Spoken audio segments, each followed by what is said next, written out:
കാര്യങ്ങൾ ഉൾപ്പെടുത്തിക്കൊണ്ടുള്ള LDF പ്രകടന പത്രിക പ്രകാശനം ചെയ്തു. പെരുമ്പാവൂർ കുതിക്കും നവകേരളത്തിനൊപ്പം എന്ന ആശയം ഉൾപ്പെടുത്തിയ LDF പ്രകടന പത്രിക ജില്ലാ കമ്മിറ്റി അംഗം അഡ്വക്കേറ്റ് NC മോഹനൻ പ്രകാശനം ചെയ്തു. ഉൽപാദന മേഖലയെ ശക്തിപ്പെടുത്തുന്നതിനായി സ്വയം സഹായ സംഘങ്ങളെയും കുടുംബശ്രീയെയും ഉൾപ്പെടുത്തി തരിശായി കിടക്കുന്ന നെൽപ്പാടങ്ങൾ കൃഷിയോഗ്യമാക്കുക, വിദ്യാഭ്യാസ മേഖലയുടെ വികസനം, സ്മാർട്ട് ക്ലാസ് മുറികളുടെ നിർമ്മാണം, നഗരസഭാ ലൈബ്രറിയിൽ റീഡിംഗ് സംവിധാനം, താലൂക്ക് ആശുപത്രി അന്താരാഷ്ട്ര നിലവാരത്തിൽ പുതുക്കി പണിയുക, ചികിത്സയ്ക്കായി ഇൻഷുറൻസ് പരിരക്ഷ ഉറപ്പുവരുത്തുക, ടൂറിസം പദ്ധതി, സമ്പൂർണ്ണ പാർപ്പിട നിർമ്മാണം, നഗരഗതാഗതം സുഗമമാക്കൽ, സ്ത്രീ ശാക്തീകരണം തുടങ്ങി പ്രത്യേകം പദ്ധതികൾ രൂപീകരിക്കൽ എന്നിവയിലൂടെ നഗരത്തിന്റെ വികസനം സാധ്യമാക്കുമെന്ന് ഭാരവാഹികൾ വാർത്താ സമ്മേളനത്തിൽ അറിയിച്ചു. ഇടതുപക്ഷ ജനാധിപത്യ മുന്നണിയുടെ നേതൃത്വത്തിൽ കേരളം മുന്നോട്ട് വെക്കുന്ന നവകേരള സങ്കല്പത്തിന്റെ ഒപ്പം സഞ്ചരിക്കാൻ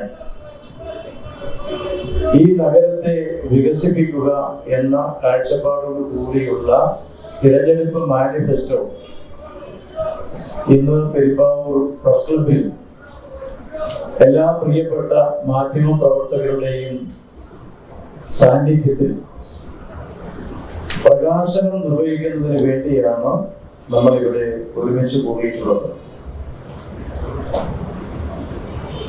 പെരുമ്പാവൂർ ഭാവിയിൽ എങ്ങനെയായി തീരണം, ഇന്ന് നേരിടുന്ന വികസന ക്ഷേമ പ്രവർത്തനങ്ങളിലെ നിശ്ചലാവസ്ഥയ്ക്ക് പരിഹാരമുണ്ടാകണം. കേരളം ഇടതുപക്ഷ ജനാധിപത്യ മുന്നണിയുടെ നേതൃത്വത്തിൽ നവകേരളം കെട്ടിപ്പടുക്കുന്നതിന് വേണ്ടിയിട്ടുള്ള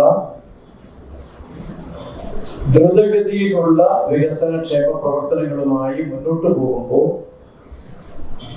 സംസ്ഥാന സർക്കാരിന്റെ ഒപ്പം ചേർന്നു നിന്ന് സർക്കാർ വിഭാവനം ചെയ്യുന്ന പദ്ധതികൾ കൂടി ഈ നഗരത്തിൽ എല്ലാ നഗരവാസികൾക്കും അനുഭവവേദ്യമാക്കി തീർക്കുക എന്ന കാഴ്ചപ്പാട് ഈ തെരഞ്ഞെടുപ്പ് മാനിഫെസ്റ്റോ മുന്നോട്ട് വെക്കുന്നുണ്ട്. CPM area secretary CM Abdul Kareem, CPI ജില്ലാ എക്സിക്യൂട്ടീവ് അംഗം അഡ്വക്കേറ്റ് രമേശ് ചന്ദ്, NCP ജില്ലാ secretary CK Aseem, Kerala Congress M മണ്ഡലം president Elias Mathew, KP Rejimon, VP Khader, Nikhil Babu എന്നിവർ പങ്കെടുത്തു. News desk, Perumbavoor.